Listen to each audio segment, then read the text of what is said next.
شفتك انا هديك بالجزمه. والله العظيم من ساعة اللي حصل لبسنت وأنا مش عارف أتخطى المشهد وهي بتتشاهد وبتنط وصوتها وهي بتصرخ وبتقع على الأرض. الموضوع ده أنا مش عارف أتخطاه، مش عارف حد زي كده ولا أنا بس لوحدي كده. حاسس الموضوع صعب قوي، مش عارف ليه. القصة دي أثرت في نفوس الناس بشكل مش طبيعي، وخصوصا إن إنسان في لحظة إن هو خلاص بينهي حياته، دي لحظة مأساوية جدا. أنا مش عارف إحساس الشخص اللي بيعمل في نفسه كده إيه من قبل ما يفكر إن هو ينهي حياته. بيبقى إيه الإحساس اللي عنده؟ أعضاء جسمه بتشتغل إزاي؟ تفكيره بيشتغل إزاي؟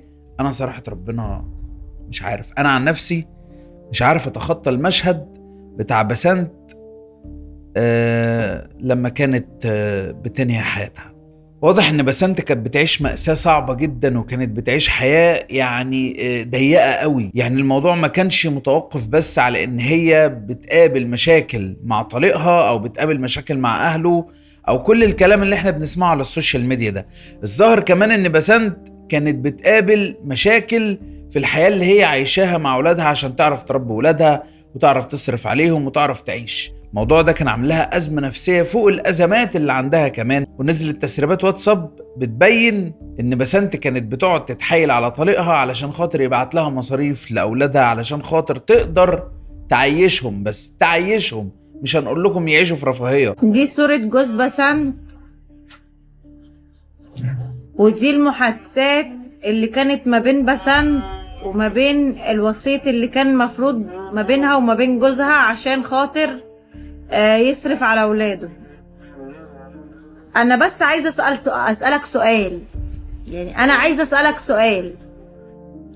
طب انت لو كنت بتعاند في بسنت عشان خاطر ايا كان اللي بينكو رفعت قواضي عليك، دخلتك محاكم، كنت بتعلمها الادب، مش راضي تصرف على العيال، ايا كان، يعني ايا كان ايا كان اسبابك اللي انت واهم نفسك اللي انت على حق بيها، اديني سبب واحد يخليك بعد امهم ما تعمل في نفسها كده، وامها عشان ست كبيرة رفضت تاخد البنتين اللي هم لحمك وعرضك وشرفك، رفضت تاخدهم لان مش هتقدر تعولهم ولا تقدر تربيهم لانها باختصار ست كبيرة.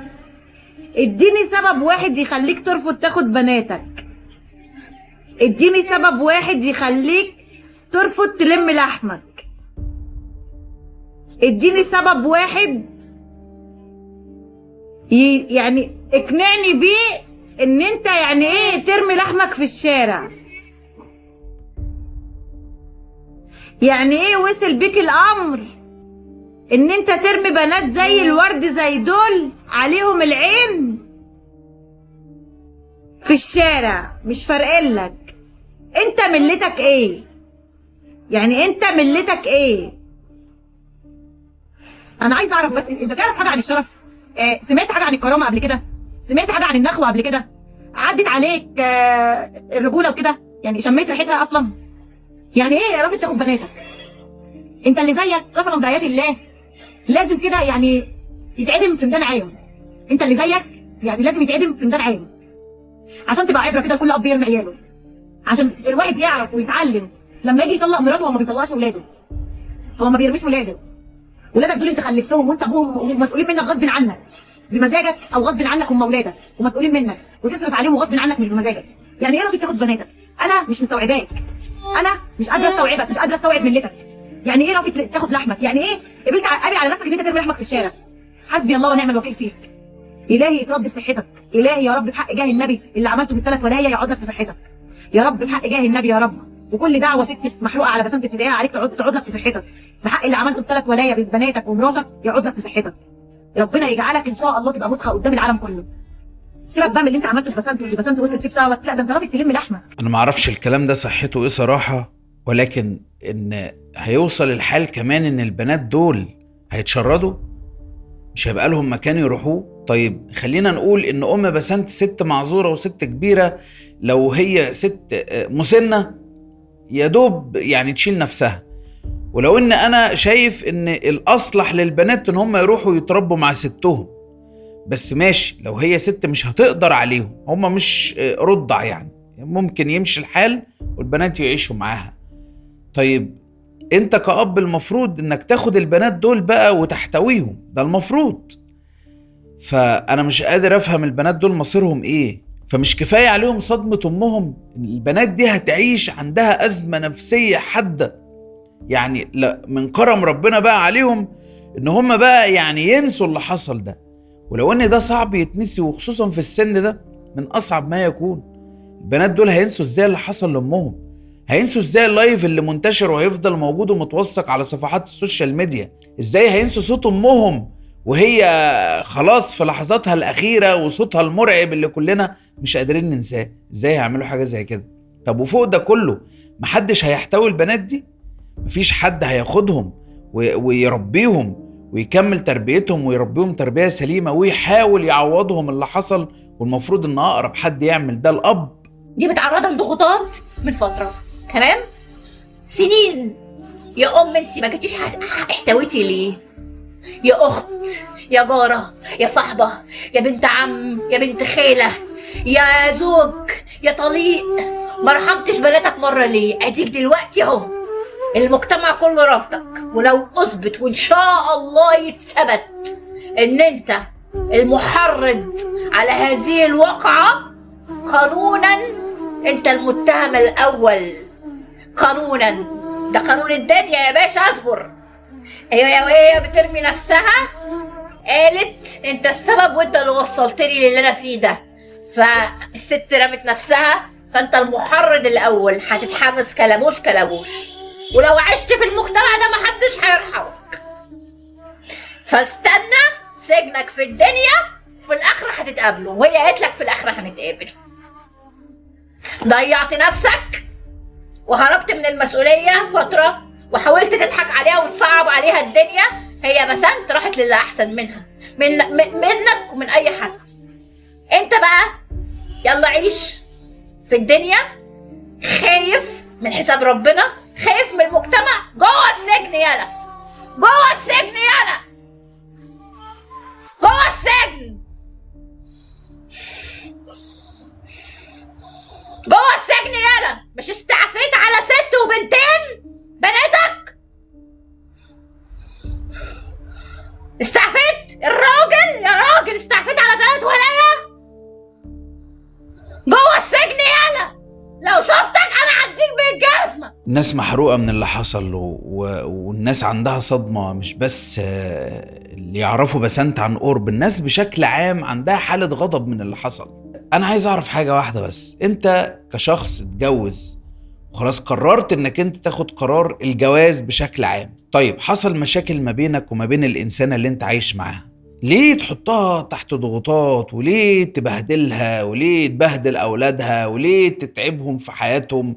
خلاص ما اتفقتوش يبقى وجبت اولاد، انت قررت تتجوز وتجيب اولاد، ما اتفقتش مع الانسانه اللي انت عايش معاها، هواك ما جاش على هواها، ما عجبتكش وما عجبتهاش، انفصلتوا. فربنا سبحانه وتعالى قال ايه؟ فامساك بمعروف او تسريح باحسان. هتعيشوا مع بعض، هيبقى في معروف ما بينكم، هيبقى في موده وفي رحمه. خلاص قررتوا ان انتوا تنفصلوا، يبقى تسريح باحسان.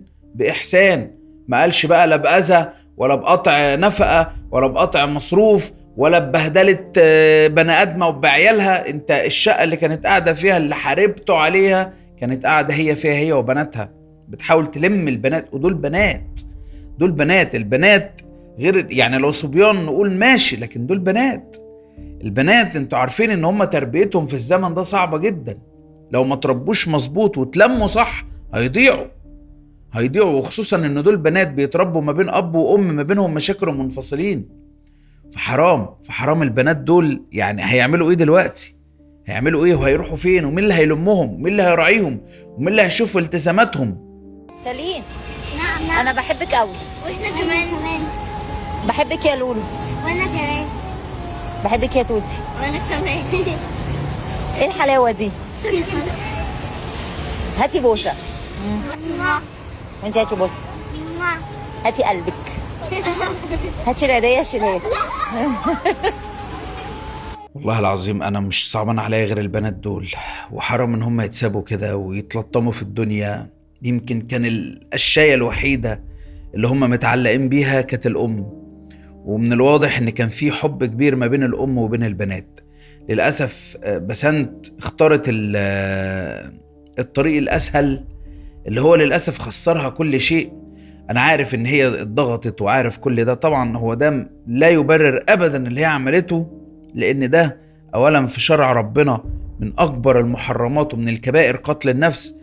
ولكن الشيء الأذى الأكبر اللي هي للأسف عملته في ولادها دول مالهمش حد من بعد ربنا. دلوقتي ربنا بقى يتولاهم ربنا، وإن شاء الله يا رب يعني ما يتلطموش، ما يحصل لهمش حاجة. لو زي ما بيتقال إن بسنت كان بيتعمل لها أسحار وأعمال علشان تتجنن وتوصل للمرحلة دي، فحسبي الله ونعم الوكيل. ده بيحصل وده حقيقي فعلا. في ناس بتوصل ناس لمراحل اللي هي وصلت لها بسنت بسبب أسحار وبسبب أعمال. ده موجود وأنا شفته على حياة عيني في ناس للأسف. فده ربنا وحده اللي أعلم بيه، وربنا وحده اللي أعلم بحالها كان شكله إيه وهي عايشة. وصلنا لآخر الفيديو. لو وصلتوا معايا لحد هنا خليني أقول لكم إن أنا بحبكم جدا. لو لسه ما حطوش لايك حط لايك، ولو ما اشتركتوش في القناة اشتركوا في القناة. أشوفكم إن شاء الله في فيديو جديد. كان معاكم وسام، سلام.